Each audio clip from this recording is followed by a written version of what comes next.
Bruno Ben Moubamba, bonjour, vous êtes le porte-parole des acteurs libres de la société civile gabonaise, opposé à Omar Bongo. Première question, avez-vous des nouvelles d'Omar Bongo? Est-il mort? Écoutez, je tiens d'abord à dire que cette nouvelle qui va certainement se confirmer, si elle s'avère exacte, nous remplit tous de tristesse. Tous les Gabonais ne peuvent qu'être traumatisés par cette mort éventuelle qui n'était pas attendue. Je crois que nous qui critiquons le président Bongo ne nous réjouissons pas du tout de ce décès éventuel qui demande maintenant à être confirmé.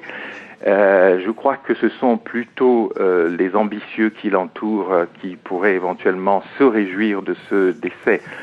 En ce qui me concerne, des sources très informées dans les milieux diplomatiques gabonais et aussi dans l'appareil d'État gabonais m'ont affirmé il n'y a pas longtemps, il y a quelques heures, que les officiels gabonais semblent avoir été pris de court par cette nouvelle puisque le Premier ministre Monsieur Yegendon et le vice-président de la République et la directrice de cabinet, c'est-à-dire la fille du président de la République, ont pris l'avion hier soir, sitôt le démenti du Premier ministre affirmé à la télévision.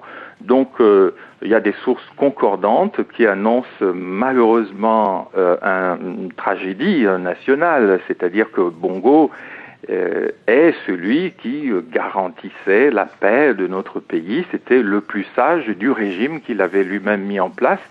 Nous espérons vraiment que l'ordre constitutionnel va être respecté, qu'il va y avoir, si les choses se confirment, des élections transparentes et qu'on va éviter que le Gabon va montrer la voie aux pays francophones, aux pays africains en général, que la démocratie est possible, la liberté est possible. Quel est l'enjeu maintenant? C'est l'éventuelle succession d'Omar Bongo, vous le disiez en filigrane? Maintenant, le grand enjeu, c'est, encore une fois, je suis vraiment attristé par cette nouvelle qui va certainement se confirmer. Le grand enjeu maintenant, c'est est-ce que nous allons reculer vers toujours plus de corruption, de répression, toujours plus de choses qui ne correspondent pas aux standards internationaux dans la gestion d'un État.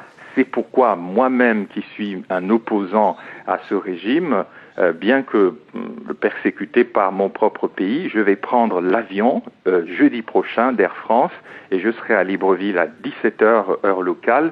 Et je demande aux Gabonais de venir nombreux à l'aéroport pour défendre la liberté.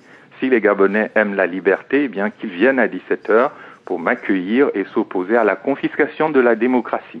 Merci Bruno Ben Moubamba, porte-parole des acteurs libres de la société civile gabonaise.